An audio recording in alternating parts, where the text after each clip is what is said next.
बिस्मिल्लाहिर्रहमानिर्रहीम। अस्सलाम वालेकुम डियर स्टूडेंट्स, आप जानते हैं कि यूनिट 20 आप कंप्लीट कर चुके हैं। आज हम इसके एमसीक्यूज को सॉल्व करते हैं। आज का फर्स्ट एमसीक्यू बाइंडिंग एनर्जी से रिलेटेड है। इसमें कहा गया the binding energy for nucleus A is 7.7 mega electron volt and for nucleus B is 7.8 mega electron volt. Which nucleus has larger mass. आप जानते हैं कि बाइंडिंग एनर्जी मास डिफेक्ट पर डिपेंड करती है। और मास डिफेक्ट क्या था? जब आपने किसी भी न्यूक्लियस को कंस्ट्रक्ट करना है तो उस न्यूक्लियस में यूज होने वाले न्यूक्लियॉन्स का जब आप टोटल मास करते हैं, टोटल मास है वो न्यूक्लियस के मास से हमेशा ज्यादा होता है, जिसका मतलब है कि न्यूक्लियॉन मास और उससे बनने वाले न्यूक्लियस के मास में डिफरेंस है और इस डिफरेंस को बोला जाता है मास डिफेक्ट। और ये मास डिफेक्ट कन्वर्ट हो जाता है बाइंडिंग एनर्जी में। सो आप ये कह सकते हैं कि मास डिफेक्ट एक मिसिंग मास है जो न्यूक्लियस में एग्जिस्ट नहीं करता। सो अगर मास डिफेक्ट एक मिसिंग मास है तो और यही mass defect binding energy generate कर रहा है, तो वो न्यूक्लियस जिसकी बाइंडिंग एनर्जी की वैल्यू कम होगी वो न्यूक्लियस है ए और इसकी वैल्यू है 7.7 मेगा इलेक्ट्रॉन वोल्ट। क्योंकि इसकी बाइंडिंग एनर्जी न्यूक्लियस बी के कंपैरेटिवली कम है तो इसका मतलब इसमें मिसिंग मास कम होगा। अगर मिसिंग मास कम है तो जो मास इसके पास बचा हुआ होगा वो मास फिर ज्यादा होगा। सो वो न्यूक्लियस जिनकी बाइंडिंग एनर्जीज की वैल्यूज कम होती हैं वो ऑब्वियसली लार्जर मास कैरी करते हैं, और वो न्यूक्लियस जिनकी बाइंडिंग एनर्जी की वैल्यूज ज्यादा होती हैं ऑब्वियसली उनमें फिर मिसिंग मास भी ज्यादा होता है और उनके पास बचा हुआ मास कम होता है। सो आपके पास क्योंकि ए की बाइंडिंग एनर्जी कम है सो इसका जो मास होगा वो ऑब्वियसली बी के कंपैरेटिवली ज्यादा होगा। और आपके पास जो ऑप्शंस हैं उनमें से ऑप्शन ए है न्यूक्लियस ए, और ये आपके पास करेक्ट ऑप्शन होगी क्योंकि इसमें मास की वैल्यू ज्यादा होगी। क्वेश्चन नंबर 2 देखते हैं। How many neutrons are there in the nuclei of this. इस न्यूक्लियस में आपको जो एटॉमिक नंबर दिया गया है वो है 30 और जो एटॉमिक मास नंबर है वो है 66। इसमें ये वाला जो नंबर है ये ऑब्वियसली प्रोटॉन को इंडिकेट करता है। आपसे पूछा गया न्यूट्रॉन का नंबर, तो अगर आप एटॉमिक मास नंबर में से एटॉमिक नंबर को सब्ट्रैक्ट करते हैं तो ये आता है 36 और ये होता है नंबर ऑफ न्यूट्रॉन्स। सो आपके पास ऑप्शन सी है 36, that will be the number of neutron, और ये आपके पास करेक्ट ऑप्शन होगी। एमसीक्यू नंबर 3 में आपसे कहा गया mass equivalent of 931 mega electron volt energy is. आपको दी गई है एनर्जी की वैल्यू और आपसे ये पूछा गया है कि इस एनर्जी के कोरस्पॉन्डिंग फिर कितना मास यूज हुआ होगा।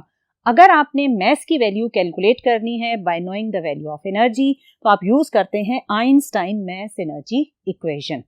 इसमें आपके पास अगर आपने मास कैलकुलेट करना है तो आप रीअरेंज कर लें, energy divided by C square हो जाएगा।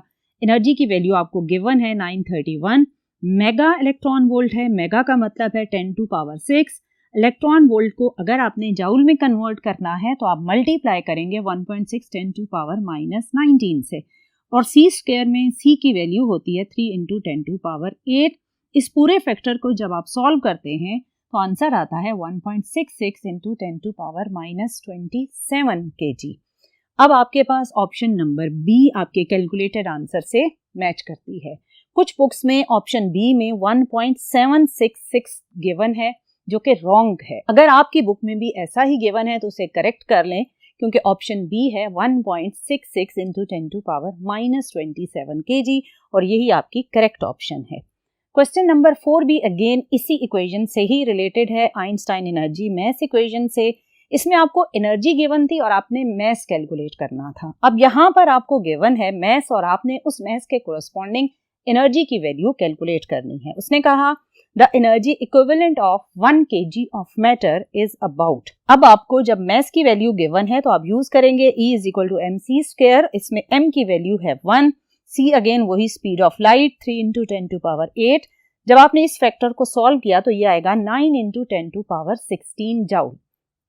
लेकिन आपके पास यहाँ ऑप्शन में कोई भी ऐसा फैक्टर नहीं जिसमें 9 इंटू 10 टू पावर 16 हो। सो आपने थोड़ा सा इसको रीअरेंज करना है। इसमें आपके पास 9 से पहले अगर आप डेसिमल इंसर्ट करते हैं तो इट विल बी 0.9 और ऑब्वियसली इस 16 में +1 हो जाएगा, तो ये बन जाएगा 10 to power 17। अब आपके पास ये जो 0.9 है ये अप्रोक्सीमेटली 1 के इक्वल होता है, तो ये बनेगा 1 into 10 to power 17 जूल। तो अब आपकी जो ऑप्शंस है उनमें से ऑप्शन नंबर डी आपकी कैलकुलेटेड आंसर के साथ जा रही है। So option D correct option होगी। ये थे आज के फर्स्ट 4 MCQ। अब मूव करते हैं नेक्स्ट बोर्ड पर और देखते हैं रिमेनिंग MCQs की स्टेटमेंट क्या है। जी डियर स्टूडेंट, MCQ नंबर 5 की स्टेटमेंट है द न्यूक्लियाई रेडियम, जिसमें एटॉमिक नंबर है 88, एटॉमिक मास नंबर है 226, decay by a series of emission of 3 alpha particles and 1 beta particle. The nuclei X finally formed is, यानी आपके पास अगर इस radium में 3 अल्फा डिके और उसके बाद एक बीटा डिके हुआ तो जो रिमेनिंग एलिमेंट बचेगा वो कौन सा होगा। आप जानते हैं कि अल्फा पार्टिकल होता है हीलियम 2-4।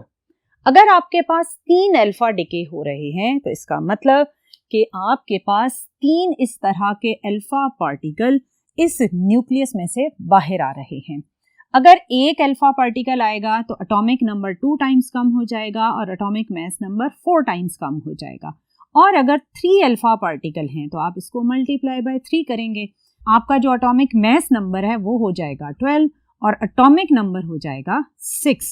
सो इसका मतलब कि रेडियम में जो एटॉमिक नंबर है 88 वो रिड्यूस होकर हो जाएगा 82, क्योंकि 3 अल्फा पार्टिकल की वजह से 6 टाइम्स एटॉमिक नंबर कम हो गया, जबकि एटॉमिक मास नंबर 226 माइनस 12 करेंगे तो ये बन जाएगा 214। सो 3 अल्फा पार्टिकल के बाद जो एलिमेंट बचेगा वो हो जाएगा x82 और 214। लेकिन फिर एक बीटा डिके भी होना है। अगर बीटा डिके होना है तो उसका क्या मतलब होता है। बीटा डिके का ये मतलब है कि आपके पास न्यूक्लियस में से एक न्यूट्रॉन डिके हो रहा है इनटू प्रोटॉन और इलेक्ट्रॉन। ये इलेक्ट्रॉन होता है बीटा पार्टिकल जो ऑब्वियसली न्यूक्लियस से बाहर आ जाएगा, लेकिन ये प्रोटॉन न्यूक्लियस के अंदर ही रहता है। सो बीटा डिके में आपने पढ़ा था कि एटॉमिक नंबर प्रोटॉन के बनने की वजह से एटॉमिक नंबर 1 टाइम इंक्रीज हो जाता है, लेकिन एटॉमिक मास नंबर पर कोई भी इफेक्ट नहीं होता, क्योंकि अगर एक न्यूट्रॉन कम हुआ है तो एक प्रोटॉन बढ़ गया है। सो आपके पास एटॉमिक मास नंबर में कोई भी चेंज नहीं आएगा। लेकिन क्योंकि 82 आपका एटॉमिक नंबर है which means number of protons, और एक प्रोटॉन बन गया है तो 82 + 1 आप करेंगे तो it will be 83। Atomic mass number में कोई भी चेंज नहीं आना। सो 3 अल्फा पार्टिकल के बाद आपके पास जो एलिमेंट बचा वो था 82 to 14, और उसके बाद जब इसमें फर्दर बीटा डिके हुआ तो जो एलिमेंट बनेगा वो है 83 to 14। सो अगर आप अपनी ऑप्शंस में से देखें तो ऑप्शन सी है x83 to 14, और ये आपके कैलकुलेटेड आंसर से मैच करती है। ये था MCQ नंबर 5। अब देखते हैं 6 में आपसे कहा गया a radio active substance has a half life of 4 months. कितनी हाफ लाइफ है? 4 मंथ्स। और आप जानते हैं कि हाफ लाइफ वो टाइम पीरियड होता है जिसमें एक रेडियो एक्टिव न्यूक्लियाई की हाफ अमाउंट डिके हो जाती है और हाफ अमाउंट बच जाती है। सो इसका मतलब जो भी रेडियो एक्टिव सब्सटेंस है 4 मंथ्स के बाद वो हाफ डिके हो जाता है और हाफ बच जाता है। अब उसने कहा कि अगर 3/4 of the substance will decay, तो ये डिके फिर कितने टाइम में होगा। इसके लिए हमें देखना पड़ेगा कि जब फर्स्ट हाफ लाइफ गुजरी तो आपका जो भी एलिमेंट था वो हाफ डिके हो गया और हाफ बच गया। सो आफ्टर हाफ लाइफ कितना आपके पास डिके हुआ? 1/2। और जब उसकी सेकेंड हाफ लाइफ गुजरेगी तो इसका फर्दर क्या हो जाएगा? हाफ हो जाएगा। अगर आपने 1/2 का फर्दर हाफ किया तो ये क्या बन जाएगा? 1/4। यानी फर्स्ट हाफ लाइफ में जब हाफ डिके हुआ तो वो होगा 1/2, सेकेंड हाफ लाइफ में इसका फर्दर डिके होगा तो वो बन जाएगा 1/4। सो टोटल कितना डिके हो गया? 1/2 + 1/4। सो टोटल डिके है हाफ + 1/4, इसको जब आप सॉल्व करते हैं तो ये आता है 3/4 डिके। और उसने क्वेश्चन में ये कहा कि जब 3/4 of the substance will decay तो how many half lifes will pass. आपके पास कितनी हाफ लाइफ गुजरी, तो टोटल डिके 3/4 बना, वो है 2 हाफ लाइफ्स, और एक हाफ लाइफ है 4 मंथ्स की। सो जब सेकंड भी गुजरेगी तो आपके पास टोटल कितने मंथ्स क्रॉस हो जाएंगे, वो होंगे 8 मंथ्स। सो आपके पास 2 हाफ लाइफ के कोरस्पॉन्डिंग जो टोटल टाइम बनता है वो 8 मंथ्स का बनता है for 3/4 decay of the substance. ये था एमसीक्यू नंबर 6। अब देखते हैं एमसीक्यू नंबर 7 जो कि गैमा डिके से रिलेटेड है। Gamma radiations are emitted due to de-excitation of atom, de-excitation of the nucleus, C-excitation, de-excitation of the nucleus। आपने जब टॉपिक पढ़ा था गैमा डिके का तो वहां आपको बताया गया था कि जब भी किसी न्यूक्लियस में अल्फा डिके या बीटा डिके होता है तो इस प्रोसेस में जो एनर्जी जनरेट होती है उस एनर्जी की वजह से न्यूक्लियस एक्साइटेड स्टेट में चला जाता है, और जब ये एक्साइटेड न्यूक्लियस डी-एक्साइट करता है तो वो गैमा रेडिएशंस को इमिट करता है।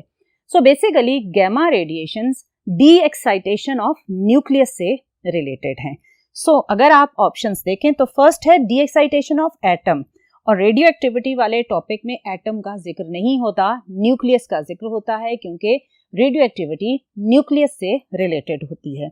सो आपके पास ऑप्शन बी करेक्ट ऑप्शन है which is D-excitation of nucleus, क्योंकि गैमा रेज न्यूक्लियस की ही डी-एक्साइटेशन से प्रोड्यूस होती हैं।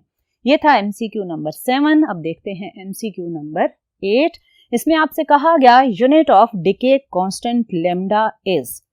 आपने डिके कांस्टेंट और हाफ लाइफ से रिलेटेड जो इक्वेशन पढ़ी थी वो थी lambda half life equals to 0.693, यानी डिके कांस्टेंट और हाफ लाइफ का जो प्रोडक्ट है वो इस कांस्टेंट फैक्टर के इक्वल होता है।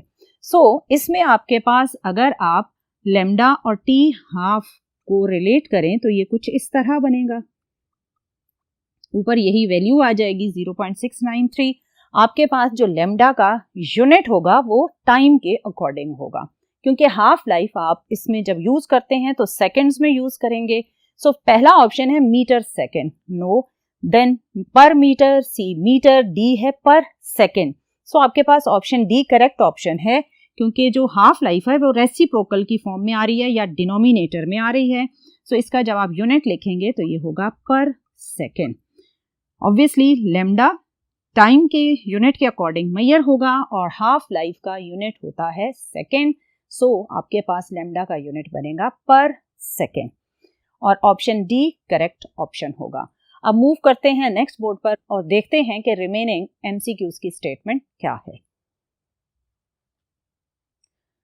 जी डियर स्टूडेंट, एमसीक्यू नंबर 9 की स्टेटमेंट है which of the following basic force is able to provide an attraction between two neutrons.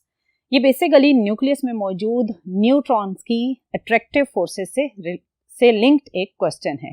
आपने पढ़ा था कि न्यूक्लियस में एग्जिस्ट करते हैं प्रोटॉन एंड न्यूट्रॉन। प्रोटॉन के ऊपर होता है पॉजिटिव चार्ज और न्यूट्रॉन क्या होते हैं, न्यूट्रल पार्टिकल्स होते हैं। अगर प्रोटॉन के बीच में पॉजिटिव चार्जेस हैं तो ऑब्वियसली वो एक दूसरे को क्या करेंगे, वो एक दूसरे को रिपेल करेंगे, और इस रिपल्सिव फोर्स की वजह से न्यूक्लियस क्या होना शुरू हो जाता है, न्यूक्लियस अनस्टेबल होना स्टार्ट हो जाता है। लेकिन न्यूक्लियस को स्टेबल रखने के लिए आपके पास उसी न्यूक्लियस में एग्जिस्ट करती है स्ट्रॉन्ग न्यूक्लियर फोर्स, और ये strong nuclear force proton proton के बीच में भी होती है, प्रोटॉन न्यूट्रॉन के बीच में भी होती है, और न्यूट्रॉन न्यूट्रॉन के बीच में भी होती है।